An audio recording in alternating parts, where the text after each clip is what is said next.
Can I get you to go beyond Jalen with Jalen a bit? I mean, this is the fifth time he scored more than 40 points, and he did it at a Yeah, really crucial time for you guys. well, and you're right, and you're making a great point because as much as you talk about him and you talk about him a lot, and rightfully so, it's not enough, and what he means to the team, and he's so willing to share everything with his teammates, and I tell you, like to me, that's the best part of him. His play is spectacular, but who he is as a teammate, as a leader, it makes us that, and I think but it's big shot after big shot, and I just love, there's never any excuse making from him. He's never talking about, injuries and, like a lot of times, you hear people talking about their injury. A lot of it's excuse making. You never get that from him. It's always, I'll be better next game. Even when he plays a great game, I'll be better next game. And I love that mentality. What was your approach behind the scenes? Do you address Game 4? Do you intentionally not address Game 4? How do you go about kind of talking to your teammates about that moving into this one?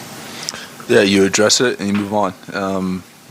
Like I said, it's like one game has nothing to do with the next. And so obviously after each game you have to reset and regroup and figure out how can you be successful the next game. What adjustments do you think they're going to do?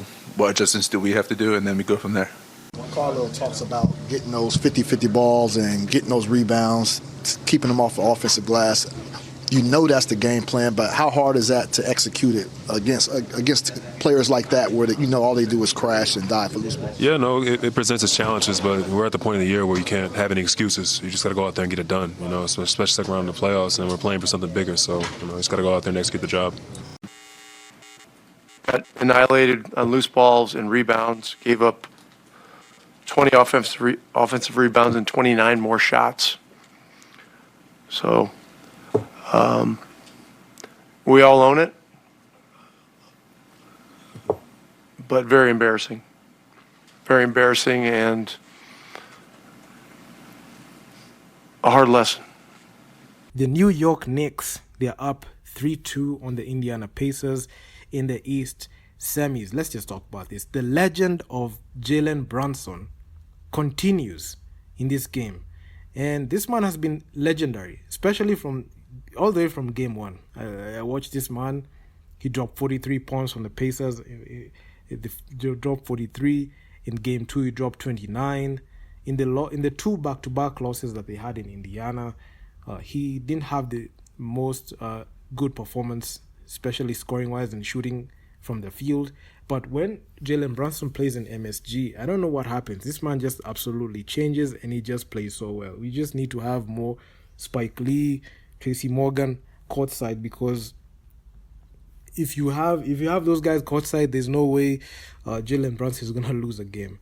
And in Game 3 and Game 4, there were back-to-back losses. In Game 4, it was actually quite brutal for one Jalen Brunson because he only had 18 points, and that was the lowest scoring tally in this series. But in this win against Indiana, this was specifically one of the games that I was looking at, and I must say he had a very good performance. 44 points, 7 assists, 4 rebounds, and he was just doing his thing. He's just doing Jalen Brunson things. And the New York Knicks just blew out the Indiana Pacers by 30 points. And this has just been a coming out party for one of the premier teams in the East. And there's a reason as to why the Knicks clinched the second seed in the East. This is not something that was a fluke, and this is something that people must understand, because the New York Knicks, they are ready. And there's a high likelihood that the way this series is playing, if the Knicks continue with this trajectory, there's a high likelihood that they can even go ahead and finish this off in 6 games. But my gut feelings tells me this series can even go all 7 games, because even how the other side in the West, out West, with the Minnesota Timberwolves and the Nuggets series, I had that feeling that both of these series, the Nuggets Wolves and the Pacers Knicks series, can even play out all 7 games. But looking at the way the Knicks play, they play better when they play at Madison Square Garden as opposed to playing in Indianapolis. So I must say, Jalen Brunson, if he keeps playing like this, there's no way that he's losing. And also, I was just taking also a closer look at Tyrese Halliburton's performance, and in this loss, this man recorded 13 point, 5 assists for and 2 rebounds game, and he had the most second most negative plus minus or minus 22 behind Obi Toppin. So Obi Toppin did virtually nothing in this game. But can also see Pascal Siakam. Siakam was the guy that led the Pacers in scoring with 22, behind his 22 points and 8 rebounds. Siakam, when the Pacers got him on an expiring deal from a trade from the Raptors, the expectation that this guy will take off the load in scoring, especially from Tyrese Halliburton, because Tyrese Halliburton alone, if he doesn't have a good night, he didn't have a lot of options. But when they brought in Pascal Siakam through trade, they got a versatile power forward that can go ahead and just score buckets, because we have seen what Pascal Siakam did with the Raptors, and the Raptors decided to offload him because they didn't want to pay him, and he's on an expiring contract. And looking at how this man plays, and if the Pacers are able to even if they're not going to win, but Pascal Siakam plays well and averages about 25 points and becomes a consistent second option in the front court behind Tyrese Halliburton being the first option of the team, there's a high likelihood they're going to give him a max dollars and a max contract. So he's just playing for his contract right now. I don't think there's so much expectation, even with the Pacers, even if they lose, because right now, as we speak, all roads lead to the Boston Celtics and the Knicks meeting, because the Celtics are up 3-1 on the Cleveland Cavaliers. There's a high unlikelihood that the Celtics blow a 3-1 lead. There's nothing of that nature that's going to happen. So that was going to end in 5 games. And looking at even this series, possibly I would hope the Knicks just finish this thing off in 6 games, because if they're able to steal they're able to steal a win in Indiana, this can be that thing that can change a lot.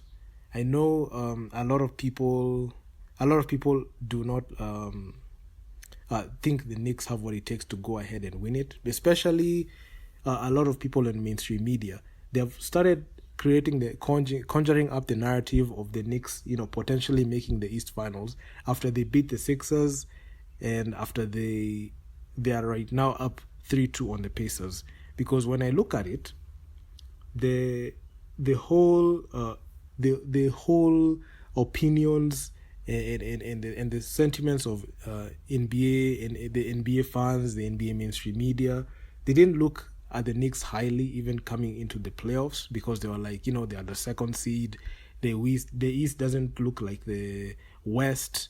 They don't have like 50-win teams like that, despite the fact that there's only one team that is had the best record in the NBA and came from the East. They didn't look at the East as a strong conference like that, but they were not highly with Jalen Brunson. They were not bought in on Jalen Brunson's performances. And now Jalen Brunson, through his spectacular performances and his ability to play good basketball, being a point guard at his position, it's just creating that case that this guy can be the potential franchise player that the team can legitimately build around for the next years. Because after the whole botched free agency, where the Dallas Mavericks did not want to pay Jalen Brunson and they let him walk in free agency to the New York Knicks, the whole sentiment was, this guy, he had one good playoff run, we don't want to pay him like that.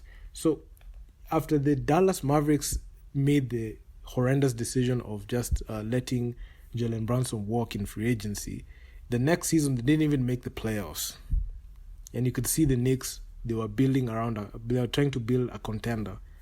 Then, despite Julius Randle's injury, who a lot of people had coined the best player in the Knicks, Jalen Brunson stepped in as the number one option at the point guard position, and the Knicks really needed a point guard. They are not had a quality point guard in years. They were able to get one in Jalen Brunson, and you could see what he has been able to do with that, with the opportunities that's been given.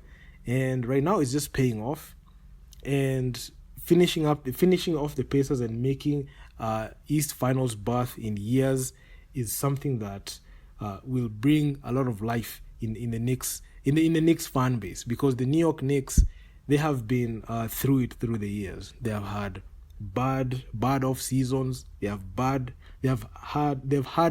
bad regular seasons. They've had bad coaches. They have had bad general managers who mess up any potential draft picks that can change up anything.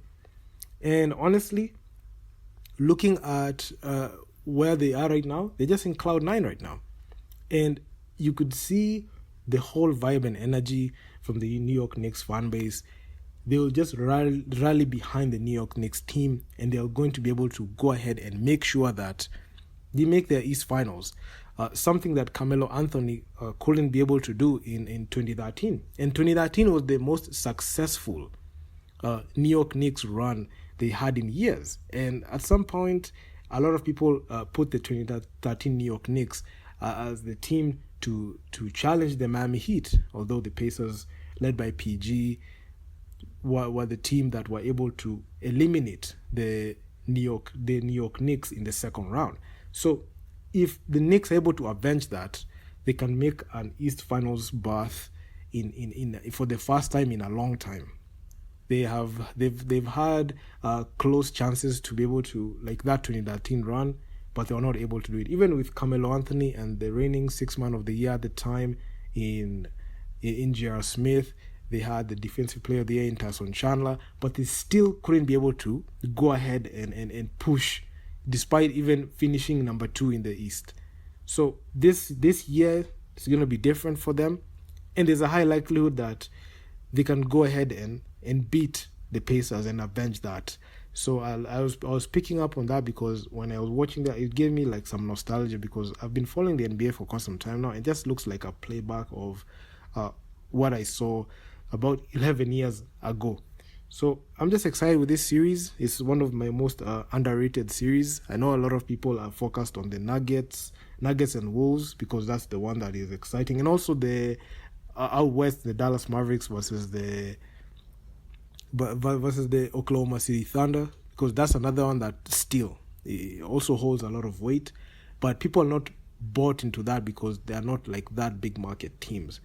So the Knicks are playing good basketball, and I just came out and just said, let me just vent and just say that, this is not a team that you can just easily write off. I know a lot of people did not think that Jalen Brunson had what it takes to, or even had what it took to go ahead and lead a team to a successful season like this one for the Knicks, because the Knicks, they've had a first round exit in 2021 at the hands of the Atlanta Hawks, and led by Trae Young.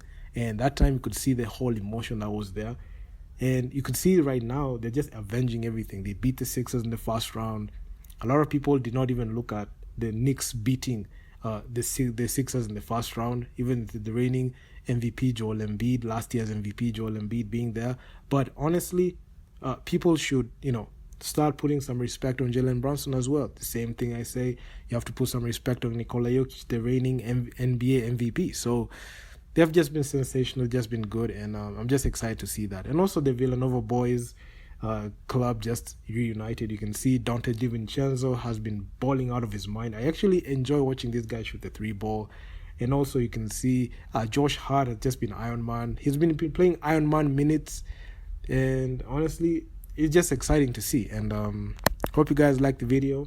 Make sure to leave your feedback down in the comments section on what you think about these New York Knicks. They have just been spectacular and just been sensational. I'll also come up and make a video talking about them when they win or even when they lose, because I feel like this is still a successful, season for them, and they'll have a lot of things to figure out in the off season. So, yeah, man, I'm out. I'm gonna talk to you guys in the next one. Peace out.